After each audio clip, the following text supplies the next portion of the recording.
തൃശൂർ നഗരത്തിൽ പുലികൾ ഇറങ്ങാൻ ഇനി ഒരു ദിനം മാത്രമാണ് ബാക്കി. ഓണാഘോഷത്തിന്റെ ഭാഗമായി തൃശൂർ നഗരത്തെ ആവേശത്തിലാക്കുന്ന പുലികളി നാളെ വൈകുന്നേരം സ്വരാജ് ഗ്രൗണ്ടിലിറങ്ങും. 9 ദേശങ്ങളിൽ നിന്നുള്ള പുലികൾ സംഘവും ഫ്ലോട്ടുകളും താളമേളങ്ങളുമായി ഇക്കുറി തൃശൂർ നഗരത്തെ ഉത്സവത്തിമർപ്പിലാക്കുന്നത്. തിങ്കളാഴ്ച വൈകുന്നേരത്തോടെയാണ് ശക്തന്റെ തട്ടകത്തിൽ വരയൻ പുലികളും പുള്ളിപ്പുലികളും അരങ്ങുവാഴുക. ഈ റിപ്പോർട്ടോടുകൂടി ഈ ബുള്ളറ്റിനോട് പൂർണ്ണമാകുന്നു. തൃശ്ശൂരിൻ്റെ പുലിമടകളെല്ലാം വളരെ സജീവമായിട്ടുണ്ട്. ഇനി നാളെ വൈകിട്ടോട് കൂടിയിട്ട് പുലികൾ നഗരത്തിലേക്ക് ഇറങ്ങും. നമ്മളിപ്പോൾ ഉള്ളത് അയ്യന്തോൾ പുലികളി സംഘത്തിൻ്റെ ഒപ്പമാണ്. അയ്യന്തോൾ പുലികളി സംഘം എന്ന് പറയുന്നത് കേവലം ഒരു പുലികളിക്ക് അപ്പുറത്തായിട്ട് സാമൂഹിക പ്രതിബദ്ധതയുള്ള ഏറെ പ്രവർത്തനങ്ങൾ നടത്തുന്ന, ഒരുപാട് കുടുംബങ്ങൾക്ക് കൈത്താങ്ങാവുന്ന, അല്ലെങ്കിൽ അവരുടെ കുടുംബങ്ങളിൽ നിന്നുള്ള പുതിയ തലമുറയെ സർക്കാർ ജോലികളിലേക്ക് എത്തിക്കുന്ന അത്തരം ഒരുപാട് സാമൂഹിക പ്രതിബദ്ധതയുള്ള പ്രവർത്തനങ്ങൾ നടത്തുന്ന ഒരു പുലികളി സംഘമാണ്. എങ്ങനെയാണ് നമ്മുടെ ഇത്തവണത്തെ തയ്യാറെടുപ്പുകൾ എന്തൊക്കെയാണ്? തീർച്ചയായിട്ടും എല്ലാ കൊല്ലത്തെയും പോലെ ഇപ്രാവശ്യം അയ്യന്തോൾ വളരെ ശക്തമായ പ്രാതിനിധ്യം അറിയിക്കുക എന്നുള്ളതാണ്. സമ്മാനം നേടുക എന്ന് തന്നെയാണ് നമ്മുടെ ആഗ്രഹം. എങ്കിൽ തന്നെയും സമ്മാനം നേടുന്നതിനപ്പുറം ജനപ്രിയരാവുക എന്നുള്ളതാണ് അയ്യന്തോളിൻ്റെ ലക്ഷ്യം. അയ്യന്തോൾ ദേശം ഓരോ പരിപാടികൾ ആസൂത്രണം ചെയ്യുന്നതും ജനങ്ങൾക്ക് ആവശ്യമായ, ജനങ്ങൾക്ക് ഉപകാരപ്രദമായ, എന്നാൽ അതേപോലെ തന്നെ സാംസ്കാരികമായി ഈ കലാരൂപം നിലനിന്ന് പോകണം എന്ന ആഗ്രഹം കൊണ്ടാണ്. ഈ തൃശ്ശൂർ പുലിക്കളിയിൽ ഏകദേശം 200 വർഷത്തോളം പഴക്കമുണ്ട്, അല്ലെങ്കിൽ 200-ൽ മേലെ പഴക്കമുണ്ട് എന്ന് പറയുന്ന ഈ പുലിക്കളിയിൽ വെറും 10 വർഷമേ അയ്യന്തോളായിട്ടുള്ളൂ. പക്ഷേ ഈ 10 വർഷം കൊണ്ട് പുലിക്കളിയുടെ ഒരു ബ്രാൻഡ് അംബാസിഡർ ആവാൻ അയ്യന്തോൾ ദേശത്തിന് സാധിച്ചു എന്നുള്ളത് തന്നെയാണ് നമ്മുടെ ഏറ്റവും വലിയ അച്ചീവ്മെൻറ്റ്. ഇപ്രാവശ്യം ഇക്കുറി എല്ലാ പുലികൾക്കും അവരുടെ കുടുംബങ്ങൾക്ക്, സാധാരണ ഓണക്കാലത്ത് പുലികൾക്ക് നല്ല ഡിമാൻഡാണ്.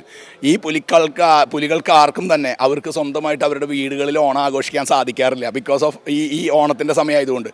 ഈ സമയത്ത് അയ്യന്തോൾ ദേശം ചെയ്തത് അവർക്ക് ഓണം സദ്യ ഒരുക്കി കൊടുക്കണം, അവരവരുടെ കൂടെ ആഘോഷിക്കണം, അവരുടെ വയറ് നിറഞ്ഞോണം, അതുപോലെ തന്നെ അവർ വയറ് നിറച്ച് കൊണ്ടായിരിക്കണം ഈ ഓണം എന്ന ഉദ്ദേശത്തിൽ, വയറ് നിറച്ചോണം എന്നുള്ള കൺസെപ്റ്റിൽ ഇപ്രാവശ്യം എല്ലാ കുടുംബങ്ങൾക്കും, പുലികൾ കളിക്കുന്ന 51 കുടുംബങ്ങൾക്കും ഓണസദ്യ ഒരുക്കിക്കൊണ്ടാണ്. അവർ റീടോർട്ടിംഗ് ടെക്നോളജിയിൽ പാക്ക് ചെയ്തിട്ടുള്ള ഭക്ഷണമാണ്.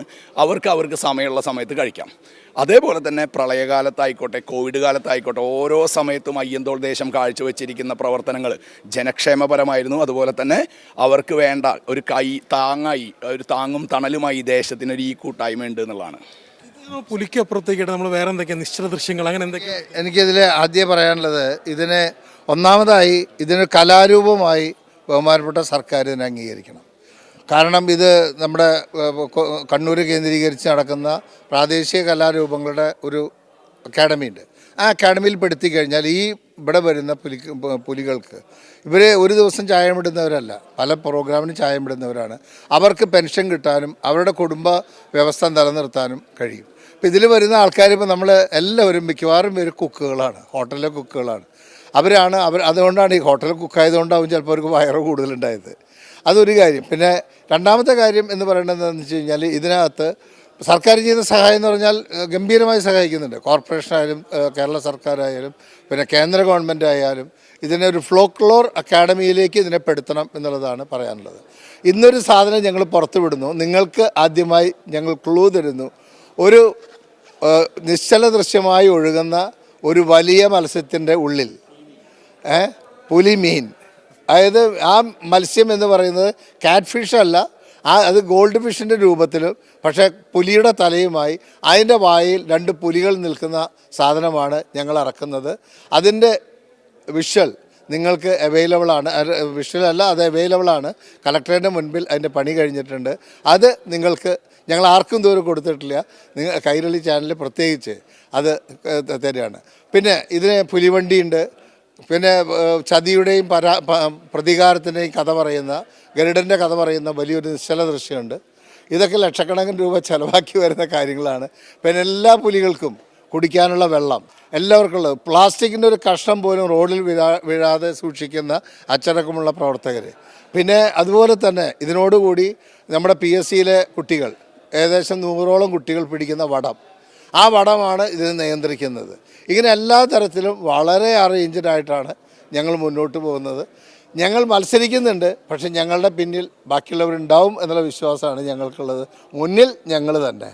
ഇത് തന്നെയാണ് പുലിക്കളിക്ക് അപ്പുറത്തേക്ക് സാമൂഹ്യ പ്രതിബദ്ധത, ഒരുപാട് ഉദ്ദേശശുദ്ധികളുള്ള ഒരുപാട് പ്രവർത്തനങ്ങൾ, ഇതെല്ലാം ഓരോ ദേശത്തിൻ്റെ ഭാഗത്തുനിന്നുണ്ട്. ഇപ്പോൾ നമ്മൾ കേട്ടത് അയ്യന്തോളിൻ്റെ വിശേഷങ്ങളാണ്, അയ്യന്തോൾ പുലികളി സംഘത്തിൻ്റെ വിശേഷങ്ങളാണ് കേട്ടിട്ടുള്ളത്. ഇത്തരത്തിൽ ഒരുപാട് നിശ്ചല ദൃശ്യങ്ങൾ, അത്ഭുതം പരത്തുന്ന നിരവധി നിശ്ചല ദൃശ്യങ്ങളുണ്ട്. ഇപ്പോൾ അയ്യന്തോൾ ഒരുക്കിയിട്ടുള്ള പുലിമീനെ കുറിച്ചിട്ടാണ്. പുലിമീനെ കുറിച്ചിട്ട് ഇപ്പോൾ അതിൻ്റെ സംഘാടകർ നമ്മളോട് പറഞ്ഞു. എന്തായാലും നാളെ വൈകുന്നേരം സ്വരാജ് റൗണ്ടിൽ പുലികൾ ഇറങ്ങുമ്പോൾ അതിനോടൊപ്പം തന്നെ വിവിധ വൈവിധ്യമുള്ള കാഴ്ചകൾ നമുക്കുണ്ടാകുമെന്ന കാര്യം തീർച്ചയാണ്. പി പി സലൂവിനൊപ്പം ശരത്.